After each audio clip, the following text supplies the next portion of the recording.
Good morning dear students. आप सभी का इस एजुकेशनल यूट्यूब चैनल पर हार्दिक स्वागत है। प्यारे विद्यार्थियों, पिछले वीडियो में हमने मौर्योत्तरकालीन समाज के बारे में अध्ययन किया था और आज हम इस वीडियो में मौर्योत्तरकालीन कला और साहित्य के बारे में अध्ययन करेंगे। जो मौर्योत्तर काल है, ये आपको ध्यान में रखना। मौर्योत्तर काल मौर्यों के बाद का जो काल है, यानी 200 ईसा पूर्व से 300 ईस्वी तक का जो समय, वो मौर्योत्तर काल के नाम से जाना जाता है। जिस समय शुंग, सातवाहन और कुषाण इन वंशों का शासन था, वह समय या वह काल मौर्योत्तर काल कहलाता है। तो मौर्योत्तर काल में जो कला का आधार था वो मुख्यतः बौद्ध धर्म ही रहा था। इस काल में धनी व्यापारियों की विभिन्न श्रेणियों एवं शासकों द्वारा कला को संरक्षण प्रदान किया गया और इस काल में स्मारक, स्तूप, चैत्य एवं विहारों का निर्माण हुआ। शुंग काल के अंतर्गत स्तूपों का निर्माण किया गया और स्तूपों के निर्माण में पाषाण का प्रयोग किया गया था। सांची के स्तूप को पाषाण द्वारा संवर्धित कर उसके आकार को भी बढ़ाया गया था और शुंग काल में ही भरहुत व बोध गया के स्तूपों व तोरण द्वारों का निर्माण किया गया था और इनको परिवर्धित भी किया गया। इन तोरण द्वारों पर जातक कथाओं का अंकन, लोक धर्म से संबंधित चित्र तथा गौतम बुद्ध से संबंधित चित्र प्राप्त होते हैं। तो इस प्रकार शुंग काल में कला के क्षेत्र में प्रगति हुई। सातवाहन काल में पश्चिमी दक्कन में ठोस चट्टानों को काटकर अनेक चैत्य और विहारों का निर्माण हुआ। इस समय चैत्य बौद्धों के मंदिर के रूप में तथा विहार भिक्षु निवास के रूप में उपयोग में लिए जाते थे। इस काल का सबसे प्रसिद्ध चैत्य कारले का है। यह लगभग 40 मीटर लंबा और 15 मीटर ऊंचा है। यह विशाल शिला वास्तुकला का एक उत्कृष्ट उदाहरण है। विहार चैत्यों के पास ही बनाए गए, उनका उपयोग वर्षा काल में भिक्षुओं के निवास के लिए होता था। नासिक में 3 विहारों के अवशेष प्राप्त हुए हैं। उनमें नहपान और गौतमी पुत्र के अभिलेख भी हैं। कृष्णा गोदावरी क्षेत्र में अमरावती और नागार्जुनी कोंड के स्तूप प्रसिद्ध हैं। आंध्र प्रदेश में नागार्जुन कोंडा यानी गुंटूर जिले में स्थित और अमरावती सातवाहनों के काल में इनमें वहाँ पर काफ़ी बड़े स्तूपों का निर्माण हुआ था, जो कि उस समय की कला के उत्कृष्ट उदाहरण हैं। यहाँ पर बौद्ध स्मारक ही नहीं बल्कि सबसे पुराने ईंट के बने हिंदू मंदिर भी हैं। तो इस प्रकार सातवाहन काल में भी स्तूपों व चैत्यों का निर्माण हुआ और जिसमें प्रमुख रूप से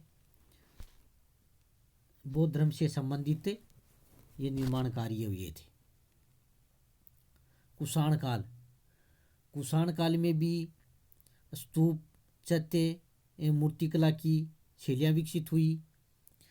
इस समय गांधार कला और मथुरा कला इन शैलियों के अंतर्गत काफ़ी मूर्तियाँ बनी। गांधार प्रदेश में जो शैली विकसित हुई उसे इन्हें गांधार शैली कहते हैं। यानी ईसा पूर्व प्रथम शताब्दी के मध्य से उत्तर पश्चिम में गांधार में कला की जो शैली विकसित हुई उसे कहते हैं गांधार शैली।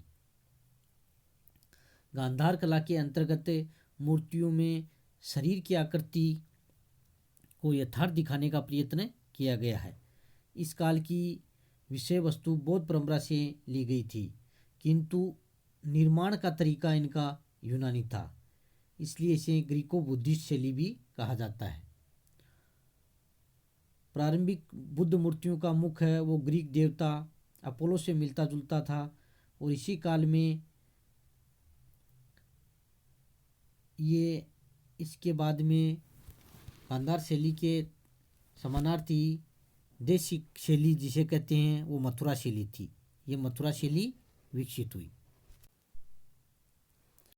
गांधार शैली में काले रंग के स्लेटी पत्थर का प्रयोग हुआ है, जबकि मथुरा शैली में लाल बलुए पत्थर का प्रयोग किया गया है। गांधार शैली के अंतर्गत ही बुद्ध की सर्वाधिक मूर्तियों का निर्माण हुआ है और बुद्ध की जो प्रथम मूर्ति का निर्माण है वो मथुरा शैली में हुआ है। मथुरा शैली की मूर्तियों में आध्यात्मिकता तथा भावुकता की प्रधानता है। मथुरा शैली विशुद्ध भारतीय शैली कहलाती है। मथुरा कला शैली आदर्शवादी प्रतीत होती है, जबकि गांधार शैली यथार्थवादी है। मथुरा शैली में मूर्ति को पवित्र आध्यात्मिक भावना देने का प्रयत्न किया गया है। तो इस प्रकार मौर्योत्तर काल में कला के क्षेत्र में काफ़ी प्रगति हुई और इस काल में विंध्य से दक्षिण में अनेक स्थानों पर सुंदर कलाकृतियाँ पाई गई हैं। महाराष्ट्र में चट्टानों को काटकर सुंदर गुफाएं भी बनाई गई। आंध्र प्रदेश में नागार्जुनीकोंड और अमरावती बौद्ध केंद्र के रूप में विकसित हुए। बौद्ध धर्म से संबंधित सबसे पुराने पटचित्र गया, सांची और भरूच में पाए गए हैं। मौर्योत्तर काल में चित्रकला के सबसे अधिक प्राचीन उदाहरण अजंता की गुफा संख्या 9 व 10 में मिलते हैं।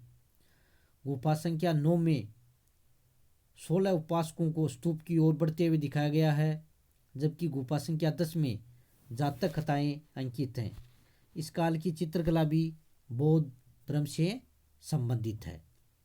तो इस प्रकार ये हमने मौर्योत्तर काल की कला के बारे में चर्चा की है।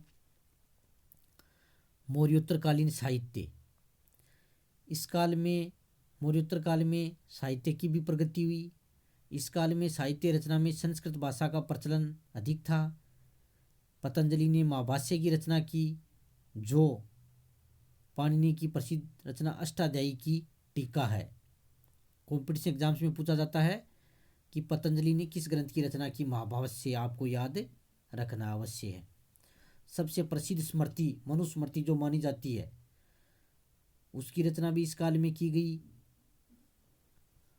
और इसी काल में रुद्रदामन का गिरनार अभिलेख जो संस्कृत भाषा में लिखा गया है, वो भी इस काल की उन्नति को प्रदर्शित करता है। मौर्योत्तरकालीन जो साहित्य है,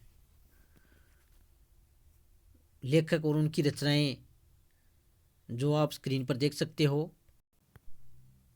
मौर्योत्तर काल के अंतर्गत जो साहित्य है, जैसे गाथा सप्तशती है, यानी हाल नामक विद्वान ने गाथा सप्तशती की रचना की।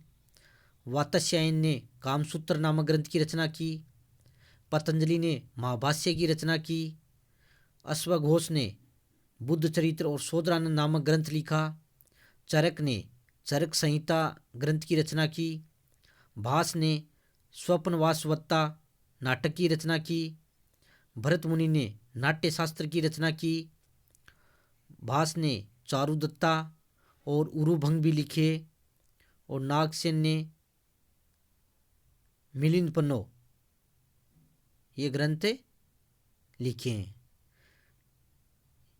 इन आपको सबको नोट्स बनाते समय इनको लिखना है और इनको याद भी करना है, क्योंकि ये कॉम्पिटिशन एग्जाम्स में भी आते हैं और आपके इस जो एग्ज़ाम फर्स्ट ईयर की इसमें भी पूछे जा सकते हैं।